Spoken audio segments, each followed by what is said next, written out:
Hello guys, welcome back to another Lumley trading video. In this one we are going to be doing some in-depth stock analysis, technical analysis over on HLBZ. So to get straight into it, we can see obviously we are down 15% on the day since we're recording this. Really big movement after hours and kind of pre-market. But overall we are still now down coming on the day. So what are we looking at as key technical levels going forward? So as always, on the left we have a 6 month, on the right we have the 1 year. This is what we're basically always using for our technical analysis side of our trades, just because to me it shows it has proven to work. We've got the high probability trades, and again you can go back 6 months on this channel or even longer, see the analysis we did on any stock you want and see how did it play out. You'll see more times than not it worked out. So as long as you're getting good risk to reward, there's always going to be good opportunities. At least that's how I trade off of these levels. So what we can see obviously right now we're at 25 cents. We did do kind of a big push before from around 12 to 55 cents. So big push there.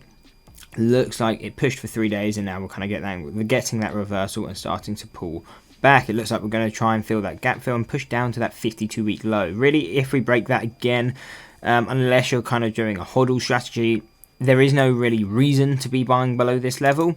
So again, it's going to be one of those things. If you think it's going to spike, which again on this stock like this, definitely possible. If you're getting down at a 52-week low, there is probably opportunity. It's just how much you want to put into it and how much are you willing to lose. Because really on a trade like this, if you're just doing a hodl, you need to be prepared and willing to lose everything you put in the trade and all. And the reason we say that as well is because how long will you be in the trade? It might take a month or two to pump, and again, if it takes that, can you kind of deal with the money being locked away for that long?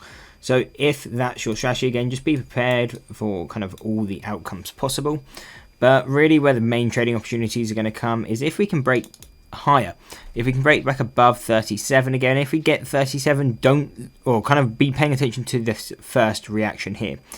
If we get a retest of this level and start to sell off, this is really going to confirm that downward trend and really would expect a move down to that 12 cents. However, if we come back to this level and are able to break above it, what I'm then really paying attention to is a break above, come back to test it as a support, and if it can hold, then I'm looking for a move to 57 cents. Again, in cent terms, that's not all that much, 20 cents, but on a stock valued at this, that is still a 50% move, so definitely opportunity is going to be there. And if, again, we're looking for the same thing, first time we hit this 57, looking for a pullback. If we retest it, then I'm waiting for that break above, come back to test this level as a support, and if it holds, then I'm looking at that next target, which is going to be 75 cents. Breaking further will be $1.10, $1.66, $2.75. We actually had our two final levels, missed that in the middle at around 145, and then also 380 being that final level. Anyway, I hope you enjoyed the video. If you did, why not drop a like and subscribe, and check out this analysis video.